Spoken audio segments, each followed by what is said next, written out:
Hoy, martes 6 de junio de 2023, continuando con la memoria histórica, aún no contada, del programa institucional de la Fundación Excelencia, Liderazgo y Transformación, que reconstruye eventos nodales, eventos importantes del conflicto armado en Colombia. Llegamos a la emisión 345 con nuestro lema "Promovemos la verdad en defensa de la vida". Hemos traído para la reflexión del día de hoy el episodio del secuestro del avión de la empresa Aires, perpetrado por narcoterroristas de la cuadrilla Teófilo Forero de las FARC. Al decolar esta aeronave del aeropuerto Benito Salas de Neiva con destino a Bogotá, luego de que había cubierto ya parte de la ruta entre Florencia y Neiva.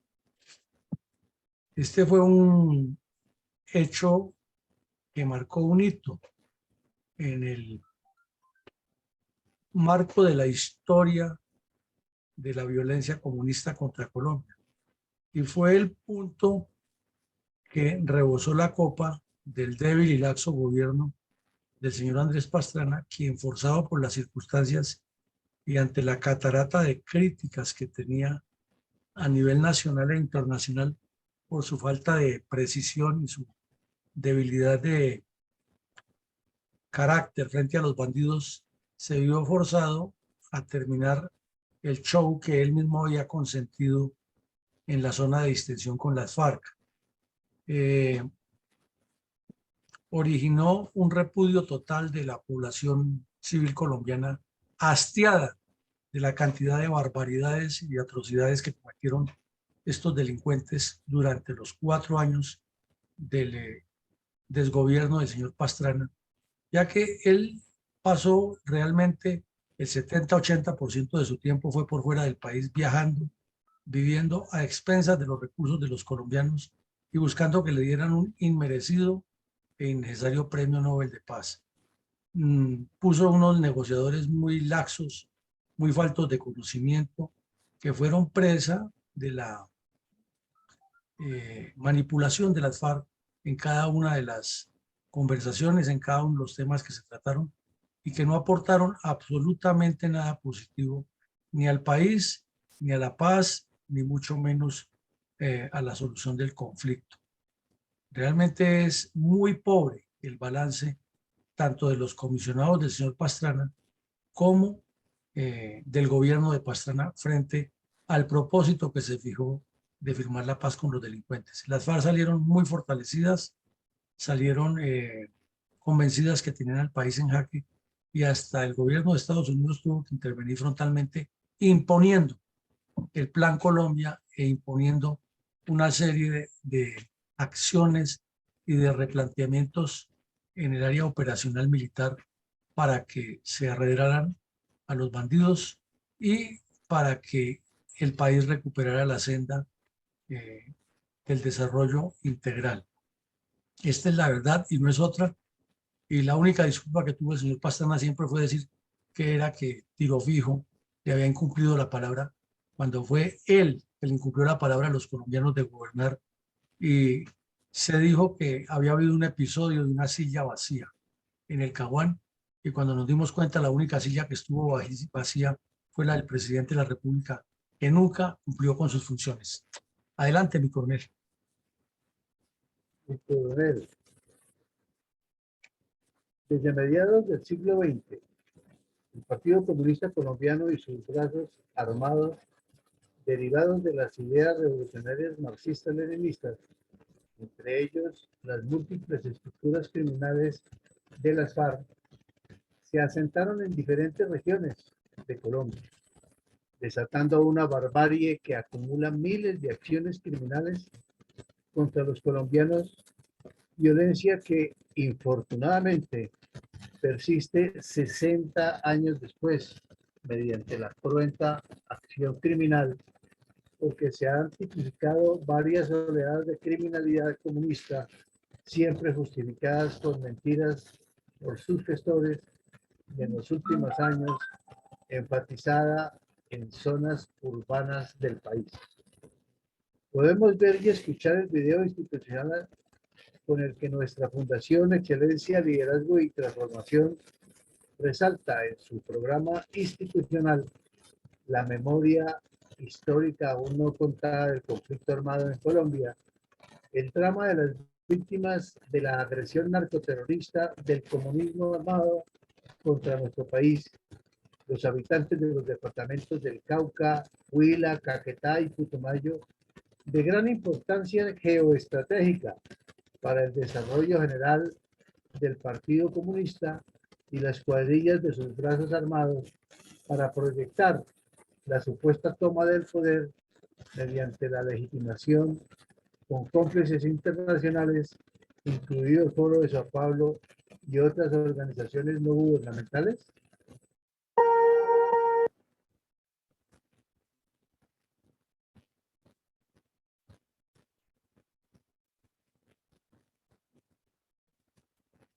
Pegando esto.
Excelente video. ¿Cuáles son las características geopolíticas y geoestratégicas más visibles del pintoresco municipio de El Lobo y sus alrededores, en pleno corazón del departamento del Huila? Bueno, hablemos primero del departamento del Huila. Es un departamento, como se nota aquí en la parte inferior de la infografía, lado derecho, que está ubicado en el centro sur de Colombia, más cargado al occidente, y que establece como un punto de encuentro entre los principales departamentos de la zona andina, la Amazonía y la Orinoquía. Es como el punto de encuentro de tres regiones naturales y deja prácticamente una distancia muy corta para la región pacífica. La única que le queda distante es la región Caribe. Por lo demás es un departamento que tiene una articulación geográfica con buena parte de la geografía nacional, como de la topografía nacional. El departamento está surcado por las dos cordilleras, porque ahí ya comienza la trifurcación a ser evidente. Al occidente lo define o lo delimita la cordillera central y al oriente la cordillera oriental, y por la mitad cruza el valle del Río Grande de la Magdalena. La zona en general se denomina como el Alto Magdalena porque es la parte donde nace y comienza a crecer el río Magdalena de manera importante, al punto que al sur de Neiva se construyó la represa en la cual se surte de electricidad a buena parte de esa región. El departamento está dividido en 4 regiones o subregiones, a diferencia de otros departamentos que le colocan nombres, como en Cundinamarca, que es la región de Sumapá, la región de Gualeguay, de Negro, etc.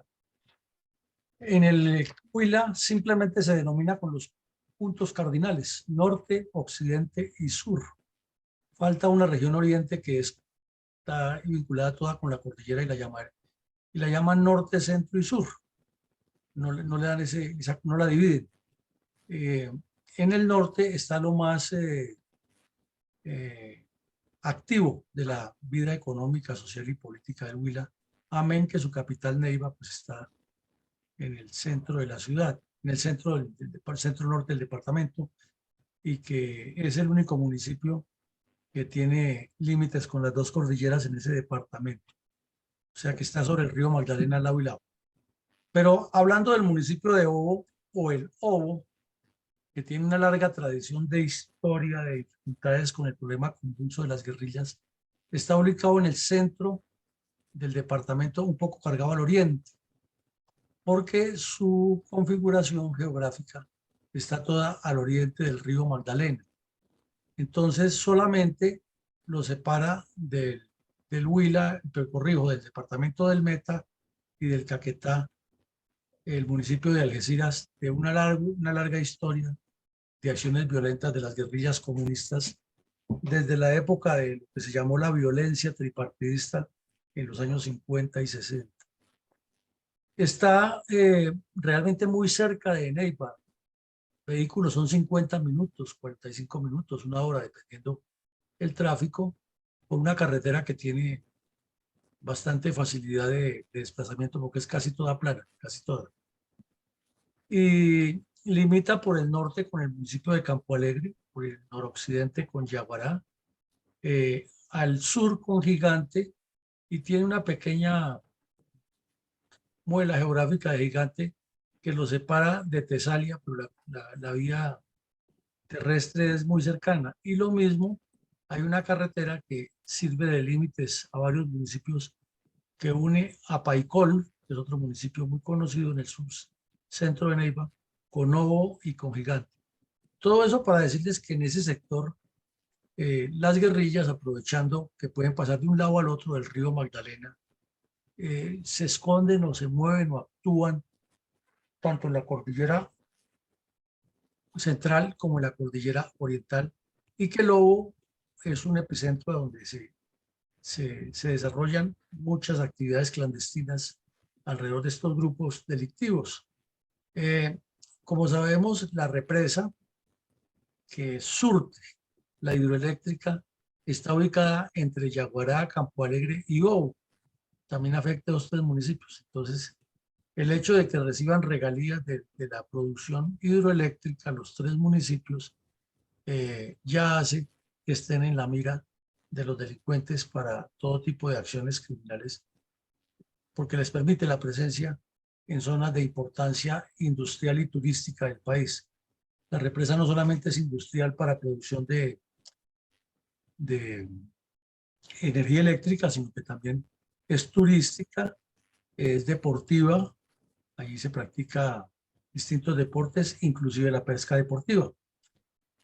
Hay personas que viven en las orillas de la represa que también derivan su sustento de la pesca para supervivencia. El Lobo es un municipio de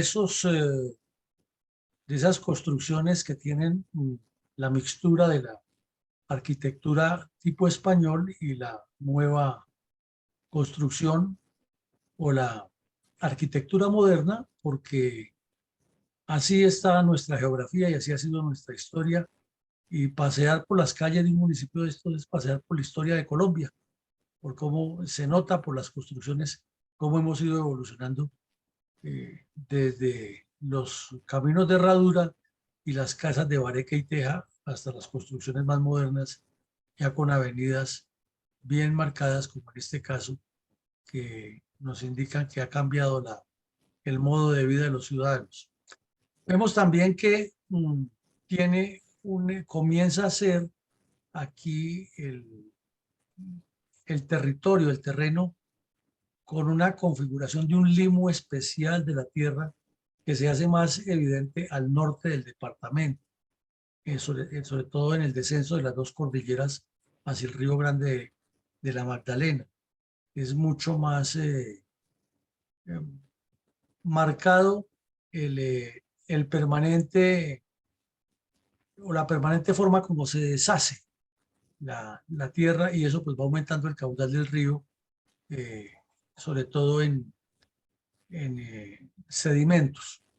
Vemos también que en la construcción de la represa que se hizo, se fueron articulando brazos del río, que se forman islas artificiales temporalmente debido a que el caudal sube o baja, pero al fondo las cordilleras de Colombia imponentes, y se ve la cordillera oriental en su inicio de acceso.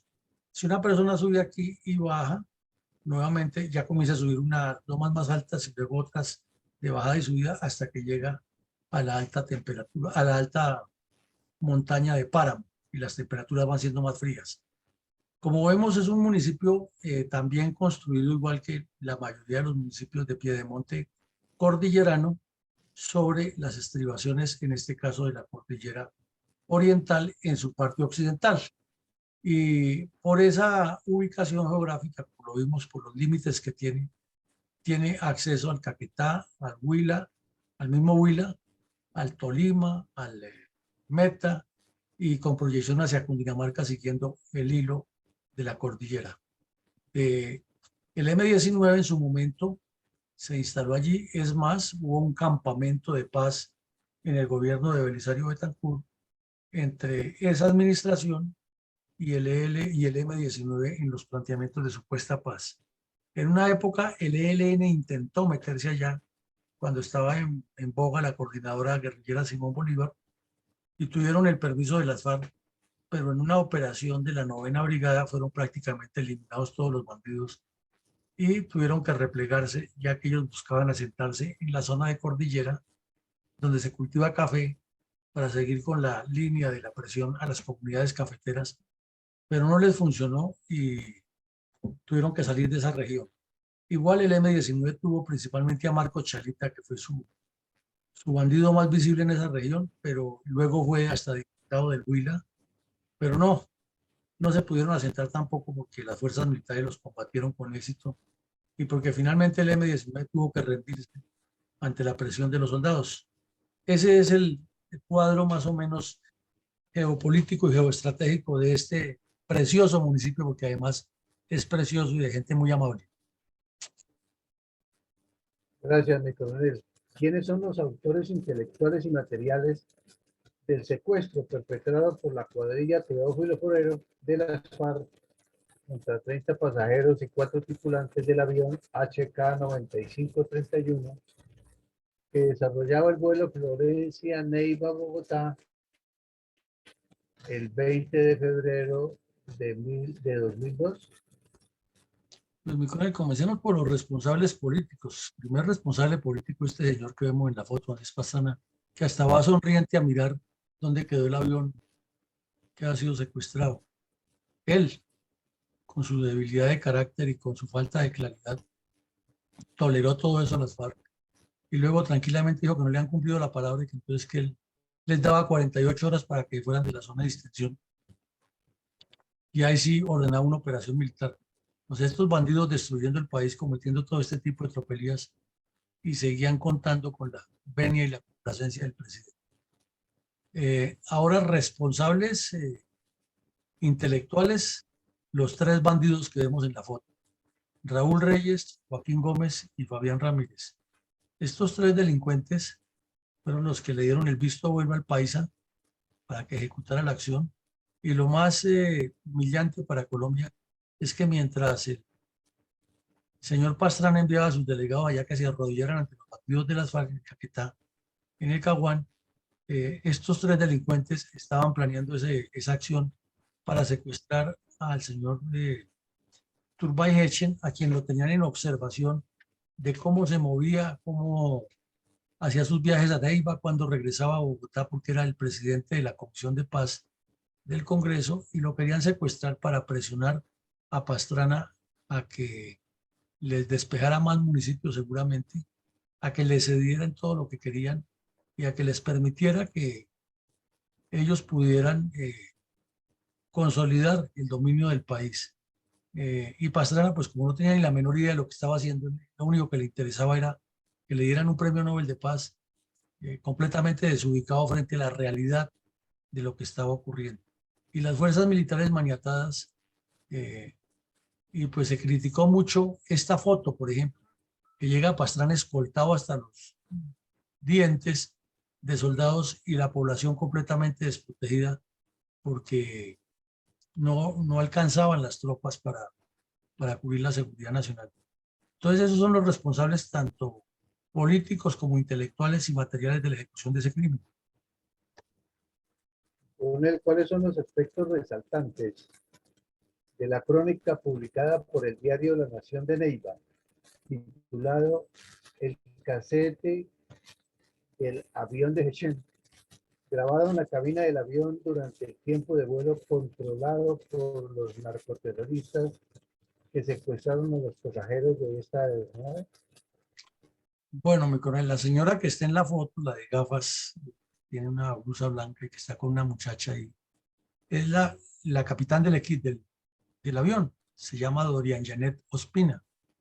Ella en ese tiempo era una joven piloto que operaba aeronaves de la empresa Aires, que ya cerró operaciones en Colombia, pero que fue muy necesaria, fue muy útil y fue una empresa que cumplió una labor fundamental porque unió zonas rurales con el centro del país y entre las zonas, estableció vuelos entre las zonas.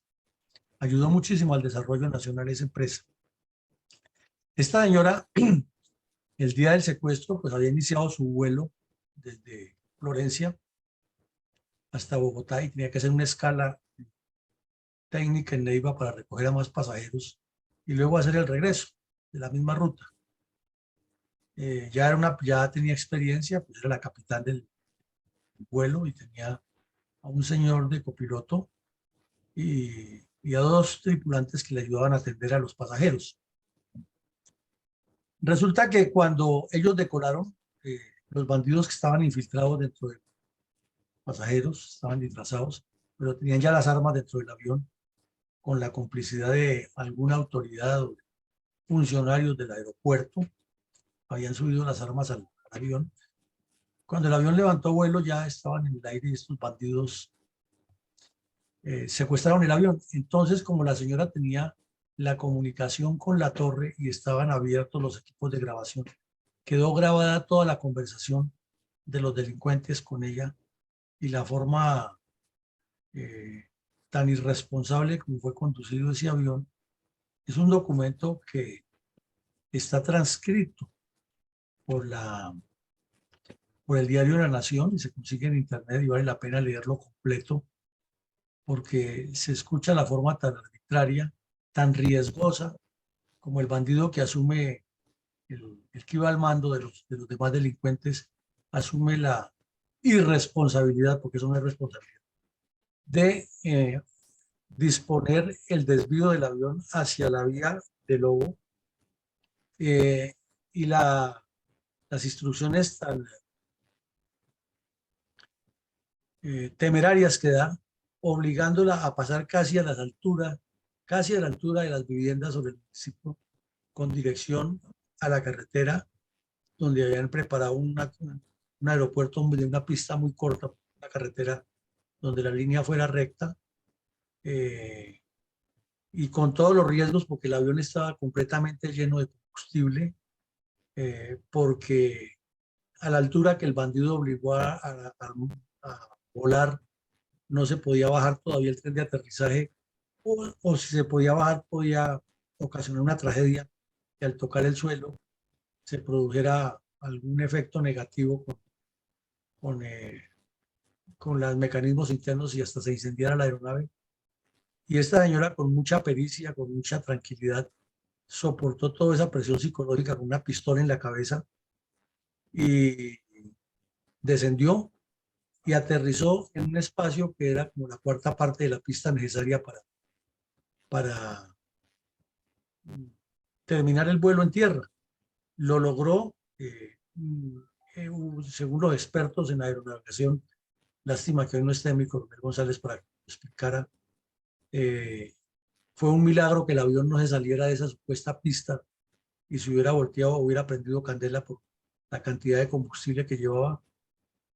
A pesar de que ella le dice en la grabación al sujeto que eso puede ocurrir, el tipo ordena, dispone, amenaza que es hacia allá y no hacia otro lado, que baje, que vuele a la altura que él dice y no a la que mandan los cánones técnicos. O sea, fue una hazaña realmente de esta señora. Y todo está grabado, la conversación entre ella, el copiloto y el bandido que la presiona. Obviamente, pues eso además es una prueba judicial de altísimo valor. Es un documento histórico también de mucho valor y un documento personal de ella con el cual daría hasta para una película. Entonces, ese cassette lo tiene ella en su propiedad, ella vive aquí en Bogotá y el periódico La Nación de Neiva la entrevistó en 2013 y reprodujeron completo el texto de lo que se alcanzó a grabar, porque ya cuando aterrizan, pues se apaga el equipo y no se graba más, entonces no se escucha más de la conversación de todas las amenazas que los bandidos le hicieron a los secuestrados y cómo fue que se llevaron al señor Hetchen. Pero en síntesis es un documento muy valioso y ahí como que se resume la parte esencial del secuestro. Coronel, ¿cuáles son los antecedentes tácticos y estratégicos del secuestro perpetrado por la cuadrilla y 4 tripulantes del avión HK 9531 que desarrollaba el vuelo Florencia Neiva Bogotá el 20 de febrero del 2002? Bueno, mi coronel, primero ya lo dijimos, la debilidad gubernamental de Pastrana, heredada de Samper, ¿no? Porque Samper con ese problema que tuvo del proceso 8000 jamás gobernó. Todo el tiempo se la pasó defendiéndose y las FARC tuvieron a sus anchas muchos espacios, tanto políticos como territoriales, para hacer lo que les venía en gana. Y también crecieron para la época de los mal llamados paramilitares, el ELN. De hecho, el país estaba dependiendo de lo mucho o muy poco que podían hacer las Fuerzas Armadas más dotadas y enfrentando todo tipo de agresiones, tanto militares como políticas, como terroristas, etc. Era evidente ya que esos 3 años largos que llevaban los delegados de Pastrana arrodillados ante los bandidos de la FARC no le han traído ninguno, pero ninguno es resultado positivo al país. Esa zona de distensión ha sido lo más improductivo que había habido para la paz. Había sido, por el contrario, un espacio donde las FARC crecieron a sus anchas, donde se dieron la publicidad internacional más grande de toda la historia, donde cometieron todos los delitos de todo tipo y se escondieron allá, se refugiaron, donde tenían una especie de cueva de Rolando Intocable y donde el presidente de la República tuvo el cinismo de ir 2 veces a rendirle cuentas a tiro fijo, todo en aras de que le dieran un premio Nobel de Paz. Entonces, esa zona fue bastante improductiva. Hacía un par de años, 3 años, también había ocurrido el golpe del el Villar, que fue el más humillante para las fuerzas militares en esa región. Pero durante ese periodo también habían ocurrido ahí en Neiva un poco de acciones criminales atroces. Por ejemplo, el secuestro de los habitantes del edificio Miraflores, que ya lo analizamos aquí. Otro conjunto residencial que se metieron, hicieron lo mismo. Y había habido una serie de combates en la zona rural de distintos municipios en los cuales habían asesinado unos soldados. También habían ocurrido casi todas ya las famosas tomas o acciones terroristas contra todos los municipios del Huila y del Tolima.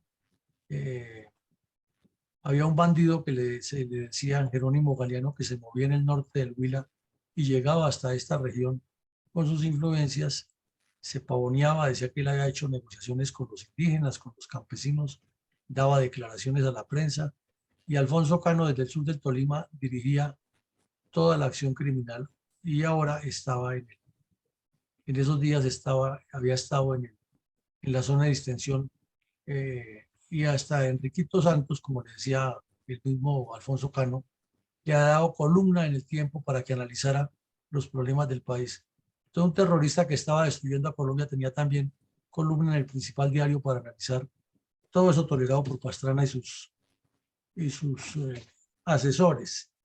La cualificación de las cuadrillas era evidente, tanto en el vestuario como en la dotación de armas.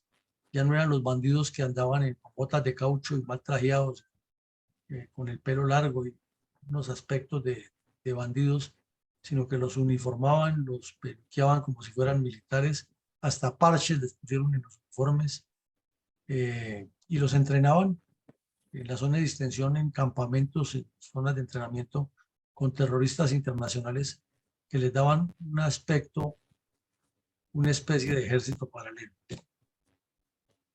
Tenían unos nexos importantes con el narcotráfico para financiar la guerra y, como lo hemos explicado en otros episodios de lo que pasa en el Huila o pasaba en el Huila, tenían una ligación directa con los narcos del Caquetá y del Amazonas, el Putumayo. Estaba en boga la política de reclutamiento de menores de forma exagerada. Aquí vimos que en Cundinamarca le ordenaban que el que tuviera 3 hijos debía dar 1, el que tuviera 5 debía dar 2, y que el 10% de todo lo que produjera cada casa, grande, pequeña o cada finca, como fuera, ya estaba una vez patentizado para los bandidos de las FARC. Paralelamente con eso comenzaron a desarrollar lo que llamaron el desdoblamiento de las cuadrillas Arturo Ruiz hacia Cundinamarca, Boyacá, Santander, Valle del Cauca y Tolima. Y esas cuadrillas ya venían entrenadas de la zona de intención, no importa que fueran menores de edad, ya tenían un entrenamiento mucho más refinado para multiplicar la acción terrorista, porque consideraban que en breve se tomaban el poder, ya que no le tenían ningún respeto ni credibilidad ni a Pastrana como persona ni a su gobierno, porque lo veían bastante débil. Y sabían que las fuerzas militares estaban acorraladas, porque no tenían los suficientes elementos y porque no había claridad en la dirección política. Y ahí es cuando interviene Estados Unidos y ayuda muchísimo en el derribamiento de las Torres Gemelas y las declaraciones de Jojoy y de Raúl Reyes en contra de la nación estadounidense, y cambia completamente el tercio de lo que estaba ocurriendo.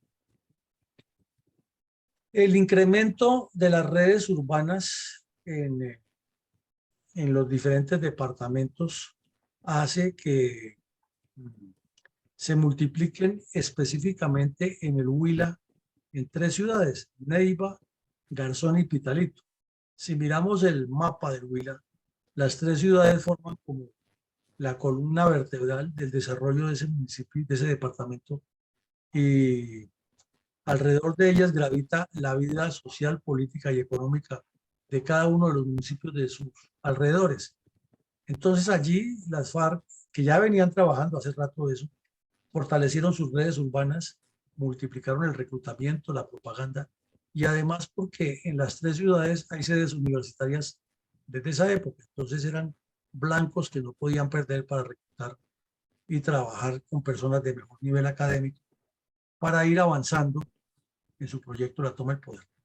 Y para la época pues estaba de moda el famoso cuento de que estamos negociando la paz y que la única opción es que nos entreguen lo que pedimos para que no haya más acciones criminales.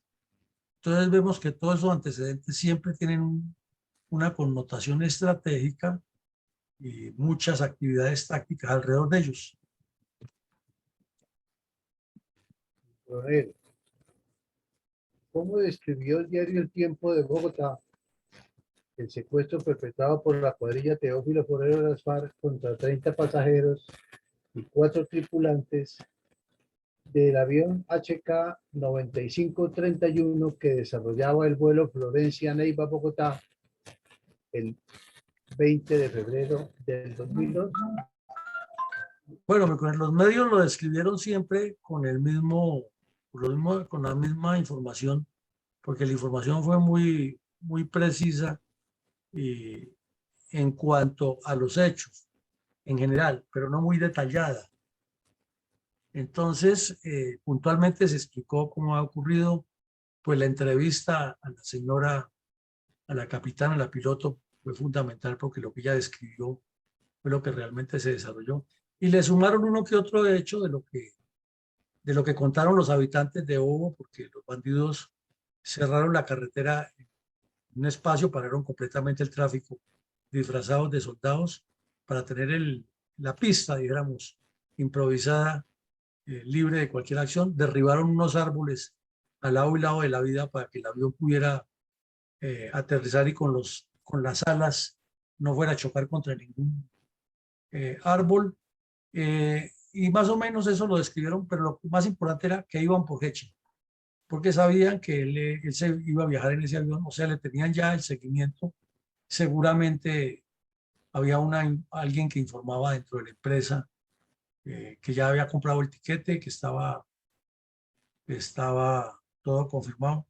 O como el señor era senador y viajaba los fines de semana a hacer politiquería al Huila, pues lo más obvio es que desde el mismo Congreso de la República, donde compran los tiquetes, porque no lo iba a pagar del bolsillo de él, ellos así vayan de paseo, los senadores somos los colombianos los que les pagamos sus viajes. Entonces la información estaba oficialmente comprobada, que el tiquete estaba comprado y que el horario del vuelo, etcétera. Entonces eso es lo que describe la diario el Tiempo y la revista Semana y todos los medios. Son los mismos puntos que describen cómo ocurrió el secuestro, la hora y cuál era el objetivo principal.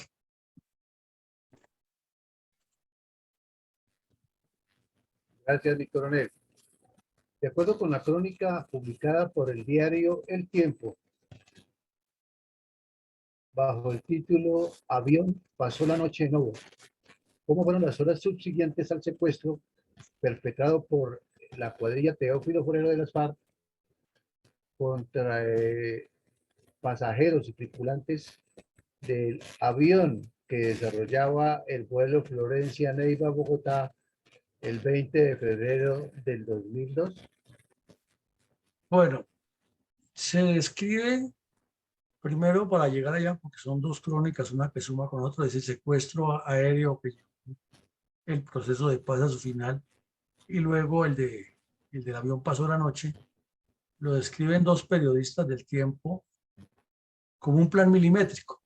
Primero hacen el recuento de que no era el primer secuestro de aeronave que ocurría en esa época, que ya había habido otro, y lo veremos mañana, que es el del señor Arnovio Ramos, otro batido de la FARC, que secuestró un avión en la zona de distensión. También describen que fue un plan milimétrico porque todo lo tenían muy bien estudiado, lo sabían. Dice que fueron dos hombres y dos mujeres que habían comprado los pasajes de Neiva a Bogotá a nombre de Jairo Castro Álvarez, Fabiola Cardoso, Ana Milena Gutiérrez y Leonel Yara, que esos fueron los cuatro delincuentes. Dice pues que el avión inició el vuelo y que más o menos eh, iniciado el recorrido aéreo lo secuestraron. También relata que había un puente militar sobre el río Neiva que permitía acceso a la ciudad, a Obo, a la ciudad de Obo, y que ese puente fue dinamitado por los bandidos para evitar la llegada por vía terrestre de las tropas y para parar el tráfico completamente por ese lado. Y por el otro lado derribaron árboles y bloquearon la carretera y además limpiaron la zona de que pudiera ocurrir un choque de las alas del avión con los árboles. Luego ya dicen que los bandidos, después de volar el puente, pasaron por el pueblo, tomaron tinto y siguieron rapidísimo, y que hasta la señora que vendía tinto les decía que se cuidaran, que no iban disfrazados de militares. La señora les dijo que no fueran por allá, que ella pensó que eran soldados, que no fueran por allá porque la guerrilla los podía emboscar y los mataba. Y los bandidos, pues burlándose de la señora. Cuenta que cuando que había un camión, un carro allí que estaba listo para llevarse al señor Hechen, que era el que buscaban, y que a los demás pasajeros los dejaron libres, eso sí, pues con el terror y el temor de que los asesinarían si no hacían lo que ellos le estaban diciendo. Relata también que la zona quedó acordonada después de que el ejército llegó. Llegaron en helicópteros, evacuaron a los secuestrados y los devolvieron para Neiva. A la señora piloto pues la llevaron directamente a la fiscalía a declarar, y que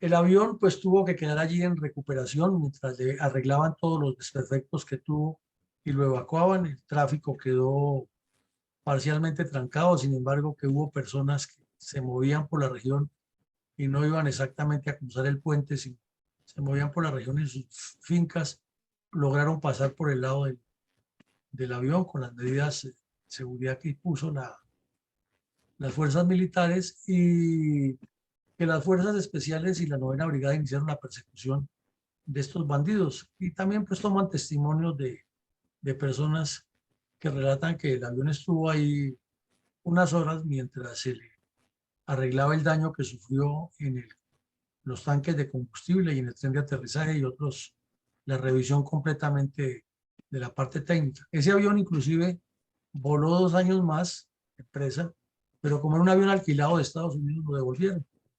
Entonces ya no está en Colombia esa aeronave. Ya seguramente en Estados Unidos hace parte de un museo, ya fue destruida. Pero en síntesis, el hecho fue una acción audaz que quedó descrita de esa manera y que pasará a la historia, ya que hasta los campesinos de la región llaman ese tramo de la carretera dizque la pista aérea de la Teófilo Forero. Ese es el resumen de los hechos. Muchas gracias, mi coronel. ¿Cómo informó el diario La Voz de Galicia de España las decisiones tomadas por el gobierno de Andrés Pastrana tras el secuestro que forzó la ruptura del improductivo proceso de paz en la zona del Caguán? Pues el periódico, el Diario de Galicia, La Voz de Galicia, hizo un recuento de otras acciones terroristas y le aclaró al mundo que el señor Hechen Turbay, que fue secuestrado en Neiva, es primo del senador y exgobernador del Huila, del Caquetá, perdón, Diego Turbay Cote, que fue masacrado en 1999 también por órdenes de los 3 bandidos, de Raúl Reyes, del Gago Joaquín Gómez y de Fabián Ramírez, y también el Paisa fue el que cometió el crimen, que fue una atrocidad. Los bajaron del vehículo a toda la familia, los colocaron boca abajo en la carretera cercana a Florencia y los masacraron a todos con tiro de gracia. Eso fue otra de las acciones criminales contra esa misma familia.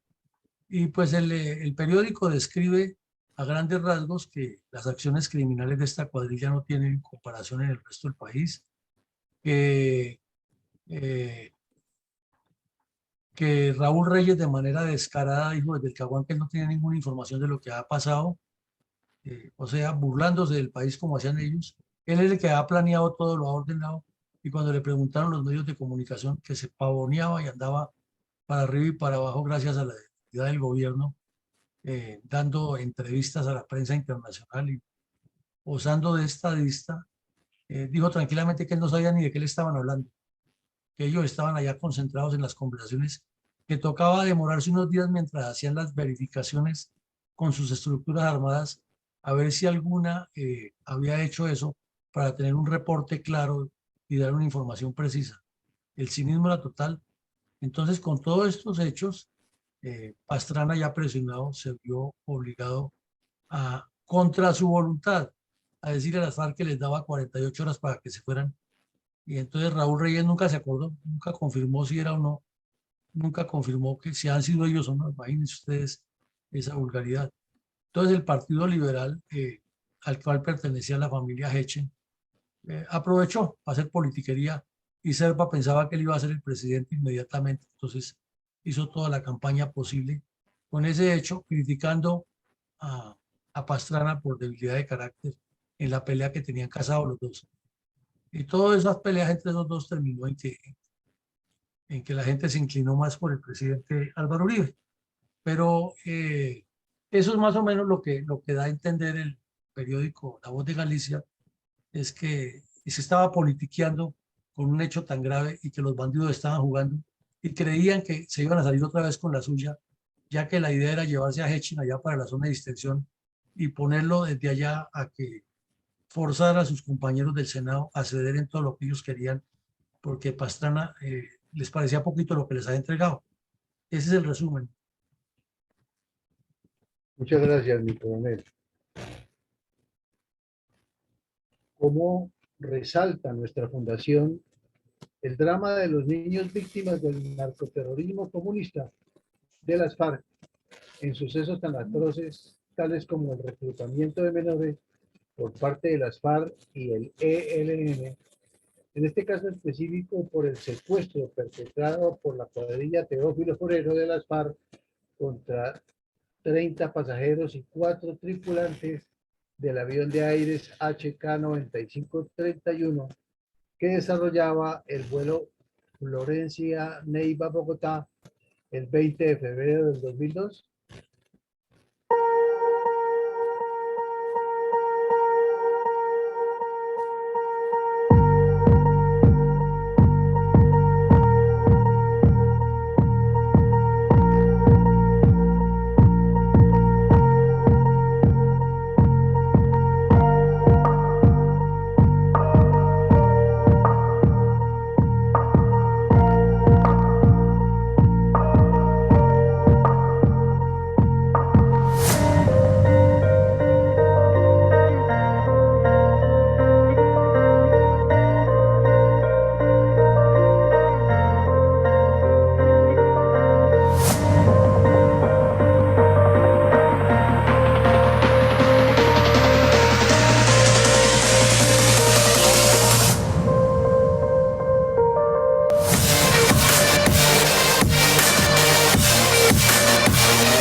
Muchas gracias por ese excelente video.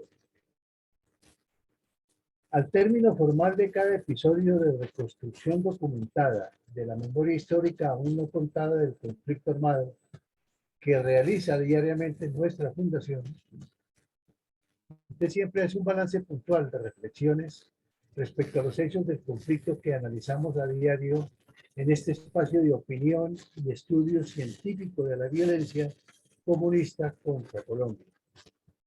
¿Cuáles son sus reflexiones estratégicas acerca del secuestro perpetrado por la cuadrilla Teófilo Forero de las FARC contra 30 pasajeros y 4 tripulantes del avión de aires HK-9531 que desarrollaba el vuelo Florencia-Neiva-Bogotá el 20 de febrero del 2002?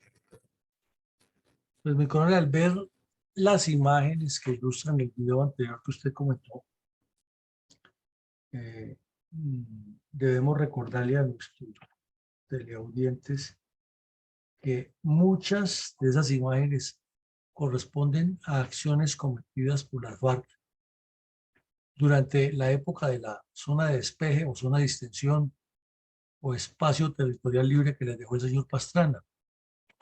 Entonces siempre nosotros en estas reflexiones ponemos el recuerdo o puntualizamos que hay un olvido de las acciones terroristas de las FARC, en este caso en Huila y Caquetá, pero también hay un olvido de parte de la dirigencia política, de medios de comunicación, de las universidades y los centros de estudios académicos, centros académicos de estudios políticos y de la ciudadanía en general, que la dirigencia política, en este caso, los que estuvieron en el timón del Estado durante el cuatrienio de Andrés Pastrana tienen una responsabilidad total, total, porque es que no son solamente estos hechos en Huila y Caquetá, es que es en diversas partes del país.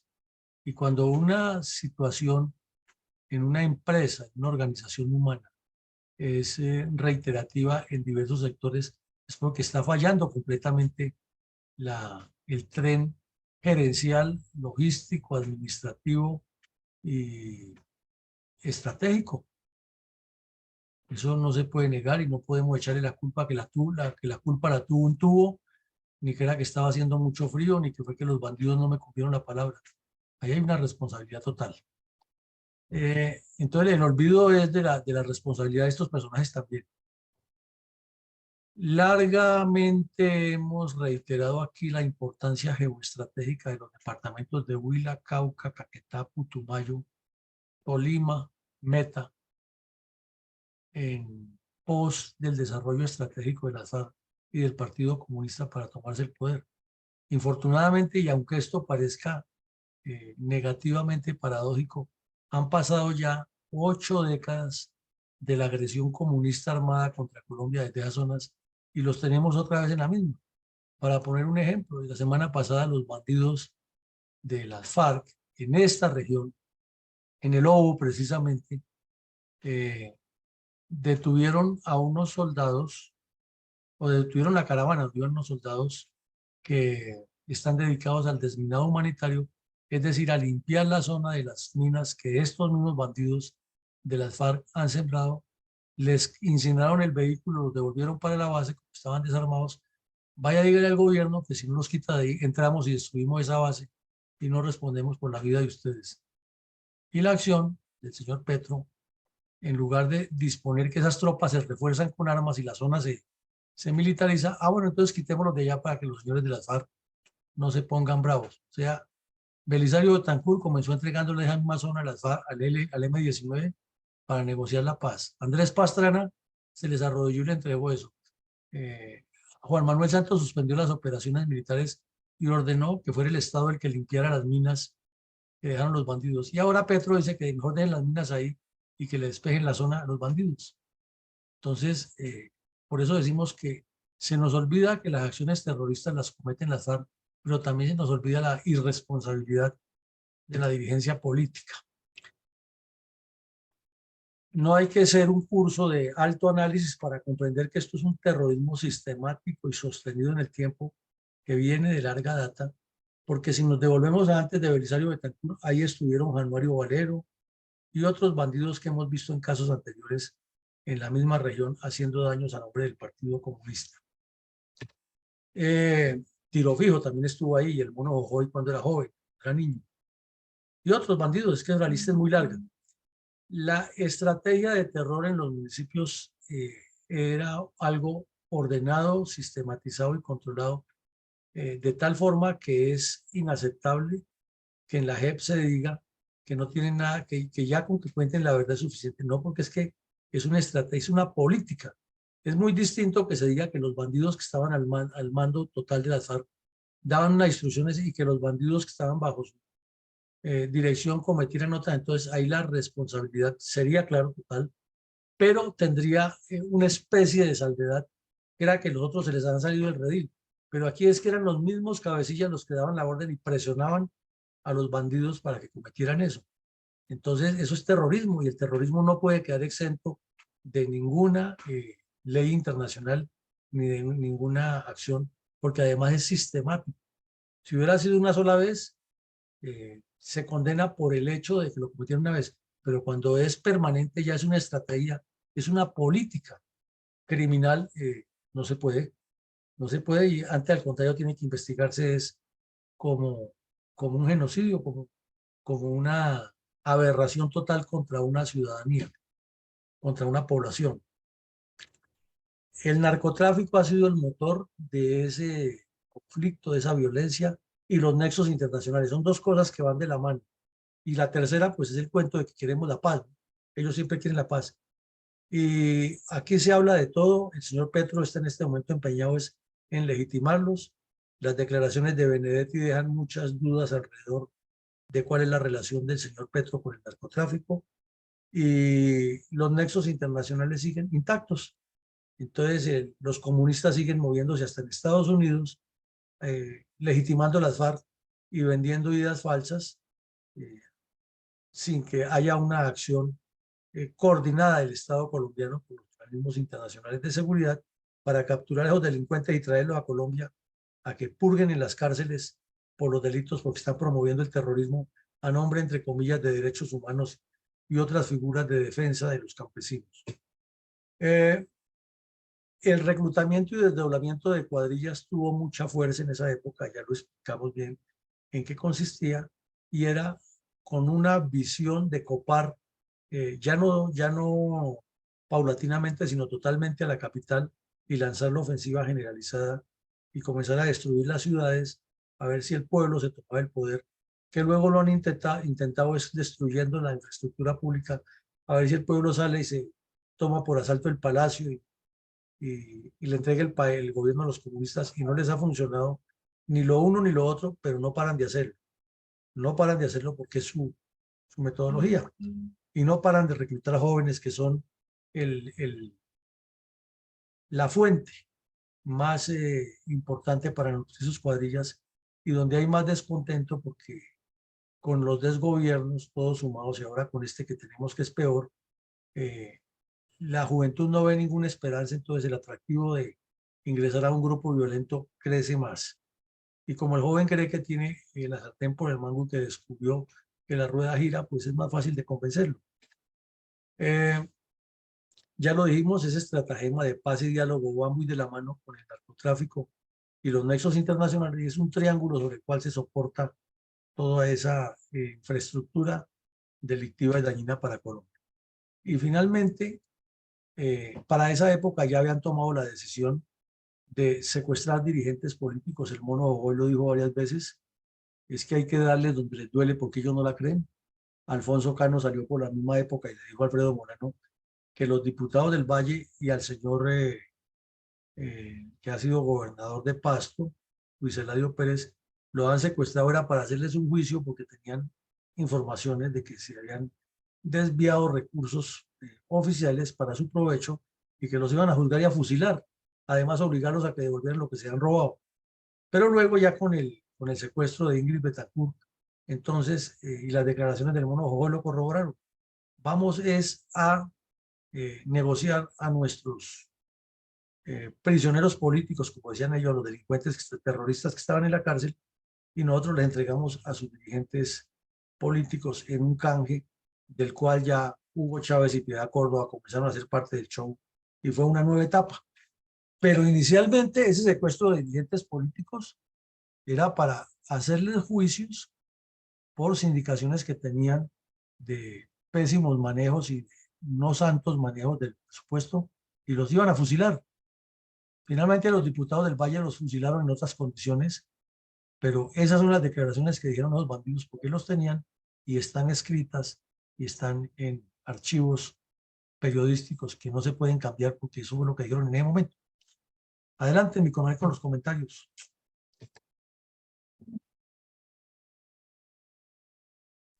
El coronel González nos ha hecho llegar diciendo lo siguiente: descarado enemigo, teniendo en cuenta el apoyo ideológico del perverso régimen comunista de Cuba, quien acostumbra a dar acogida a los grupos terroristas de Latinoamérica que secuestran aeronaves, en especial si son colombianas, las FARC quisieron imitar a la igualmente peligrosa pandilla del ELN. Para eso, un año después del secuestro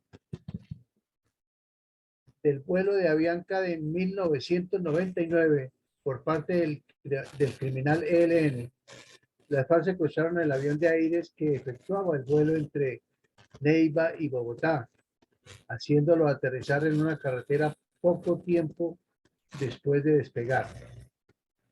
El respaldo de estos grupos terroristas demuestra la actitud belicosa del régimen cubano contra Colombia, la misma agresión con que somete y al pueblo cubano que no tolera el esclavismo y el secuestro inhumano de todos los cubanos, ya que la isla fue convertida en una gran prisión a base de humillación, aislamiento donde se vive bajo una gran escasez de productos básicos y se sufren grandes necesidades, razones por las cuales Colombia no debe tener en cuenta relaciones de ninguna índole con los tiranos de Cuba. Incluso así tengamos que soportar la amenaza de que se nos niegue el sobrevuelo y tener que hacer rutas alternas para evitar el espacio aéreo, lo cual implica mayores costos de operación a cambio de evitar el pago del peaje de tránsito y también responder con negación de cruce de nuestra soberanía aérea, ya que este despreciable régimen comunista también recurre al chantaje diplomático, no solo con su actitud altamente inamistosa, sino que ha llegado a niveles de agresión armada por medio de los grupos terroristas colombianos, como han sido la creación del ELN, criminal grupo a quien adoctrinó, entrenó en técnicas terroristas y financiación en sus comienzos. Posteriormente, dio protección al sanguinario bandolero de Fabio Vázquez Castaño para que no pagara sus delitos contra el pueblo colombiano, al igual que a los altaneros y agresivos delincuentes quienes asaltaron la Embajada de la República Dominicana en Bogotá y patrocinaron las dos invasiones de las antipatrióticas cuadrillas del M-19 por el litoral pacífico, quienes pretendían imitar el fallido desembarco en Bahía Cochina. Ataques que nuestro valeroso Ejército Nacional evitó, hundiéndoles en las aguas del océano la nave de suministros bélicos y destruyendo a los enemigos que pretendieron crear columnas de penetración provenientes de la isla con la complaciente ayuda del gobierno de Panamá. Con estos hechos es más que suficiente para reflejar nuestra representación diplomática y expulsar a los cubanos de Colombia, además de negar todo tipo de relaciones comerciales, los intercambios culturales y menos las costosas ayudas médicas que no necesitamos. De seguro, los secuestros de aeronaves continuarán, porque no se ha hecho evidente y de nuestros mandatarios, los gobernantes débiles de espíritu, que no aprecian nuestra soberanía ni la hacen respetar en la forma como lo demandan los hechos históricos. Porque el secuestro de aeronaves es un inaceptable delito ante el cual Colombia no puede seguir humillada, aún ante el costo que esto implica. La falta de patriotismo nos hace cada día más débiles ante la agresión de tan peligroso enemigo como lo es el comunismo. Motivo más que justificado para que las patrióticas reservas recordemos estos infames actos en toda la magnitud de los hechos y las repercusiones geopolíticas contra nuestro pueblo y su merecido orgullo. Un feliz día para todos.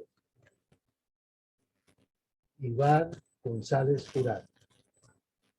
Bueno, mi colega, muchas gracias. En síntesis, lo que el colega González nos plantea aquí es que la dictadura cubana fue cómplice e instigadora de este tipo de acciones criminales con el secuestro de aeronaves en vuelo, no solo en Colombia, sino en Latinoamérica, y que además ha sido una fuente nutriente para todos los grupos terroristas con ideología, con apoyo logístico, en el sentido de recibirlos en la isla, con facilidad para el tráfico de narcóticos y con la legitimación internacional que les da.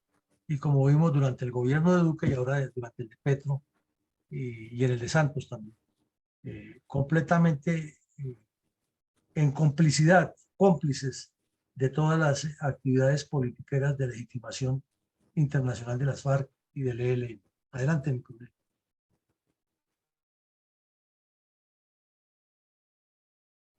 En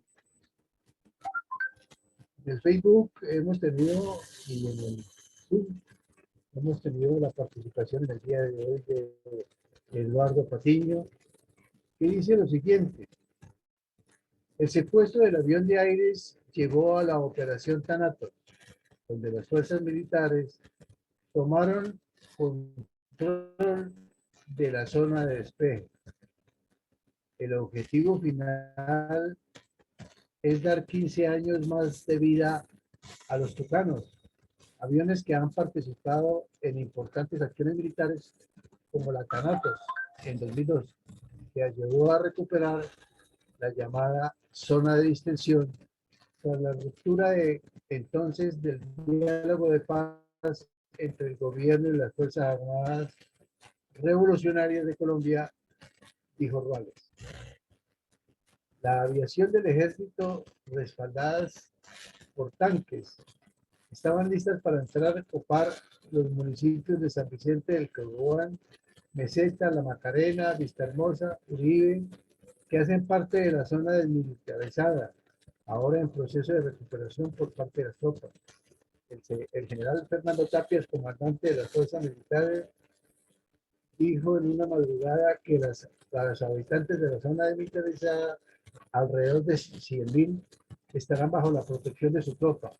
Sus alcaldes temen ser atacados por grupos paramilitares por haber convivido con la guerrilla mientras duró el fracasado proceso de paz. Según la cadena RCN, en las primeras 3 horas de operación militar, 200 misiones aéreas desde la base de Tres Esquinas. En las misiones participaron OV-10, AT-37, aviones fantasmas, DC-34. La labor de la Fuerza Aérea para dar cumplimiento a la orden presidencial permitirá el ingreso de las tropas del ejército. Por mi parte, el comentario es el siguiente. En poco o nada ha servido las ingentes acciones desarrolladas alrededor de reuniones, conversaciones, acuerdos, etcétera, pues el engaño y la falta de seriedad y cumplimiento de los premiados sin merecerlos no les interesa nada diferente a recibir onerosos pagos, regalos para supuestos emprendimientos, especialmente del campo, sin resultados a la vista y obvio, sin devoluciones ni explicaciones del porqué. Todo ante la vista de la población torturada por estos narcoterroristas, que según declaraciones de otros bandidos, mantienen y sostienen en paraísos fiscales cuando siendo producto del narcoterrorismo de los organismos comunistas, además de las crueles que se les pagan con el sudor del pueblo mediante el pago de nuestros impuestos, deberían servir para la reparación de las víctimas de este conflicto armado. De acuerdo con lo visto, después de conversaciones y diálogos de una supuesta paz, total o parcial, no se ve en el panorama acción alguna fuera del engaño y las cortinas de humo, y ante las acciones criminales han continuado y siguen campantes y sonantes en el Congreso o pavoneándose por todos lados exigentemente, única y exclusivamente al gobierno, que supuestamente con la fuerza pública es el culpable de todas estas acciones criminales desarrolladas por él. Es por eso que mi comentario tiene una cordial invitación para que todos, donde 345 programas hemos desarrollado, contándole la verdad al país, para que ustedes y todos las conozcan, los escuchen en familia, especialmente con las juventudes, y no volvamos a caer en lo mismo, recordando que quien no conoce su historia tiende a repetirla con mayor crudeza y crueldad que en épocas anteriores. Muchas gracias, mi coronel. Muchas gracias a usted. Muy concreto su comentario también acerca de la destrucción que han causado estos bandidos y la necesidad de que se mire críticamente la historia y pone usted de ejemplo los 345 episodios. Mi coronel Saldaña, si es tan amable. Buenos días, mi coronel Villamarín, mi coronel Eugenio Alarcón e historiador Eduardo Patiño y quienes nos escuchan. Objetivo Colombia. En el episodio 344 de ayer hablábamos de la inspiración remota de las estrategias de las formas de lucha subversiva en la que Lenin transforma el concepto tradicional de guerra concebida como choque horizontal entre ejércitos de composición y características análogas. No obstante, hoy la estamos viendo entre Ucrania y Rusia.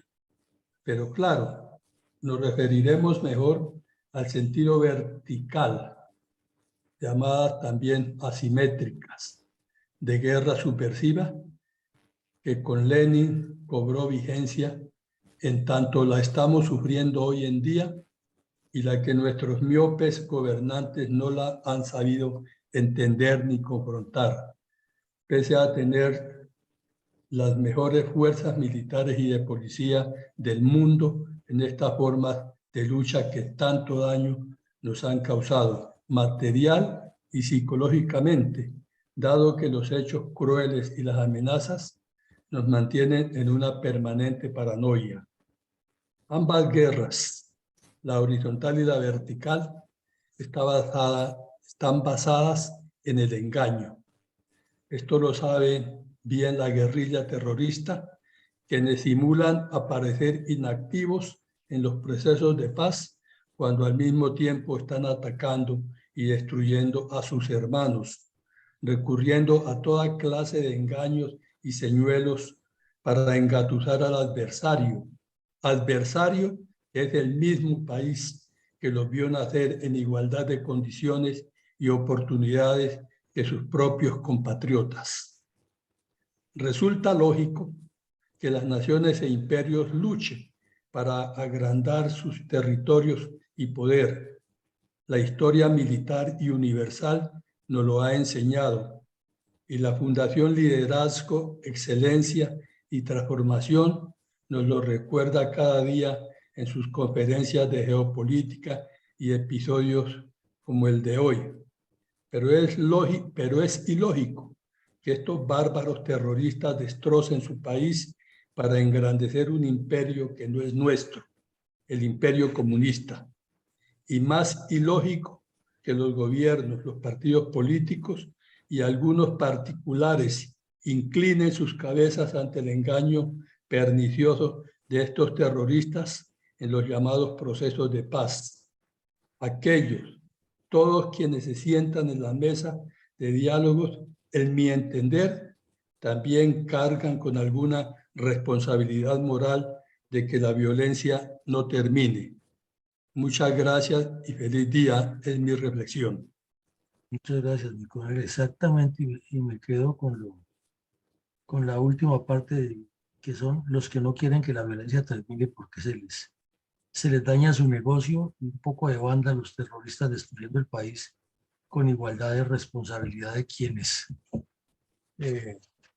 supuestamente nos representan para hacer la paz. Pues con todas estas reflexiones, todos estos puntos de vista y con la reconstrucción de una realidad, vemos que el sacrificio de los soldados, la necesidad de traer la paz al país siempre ha estado en los planes de las fuerzas militares, los alistamientos para recuperar las zonas, pero ha sido la dirección política la que siempre se ha equivocado y sigue equivocándose y el país no avanza, es por culpa de ellos que hacen parte del problema y no de la solución. Los invitamos esta noche que tenemos otro análisis importante acerca del futuro de la participación de las reservas colombianas en la actividad política. A todos, mil gracias y que Dios nos siga acompañando.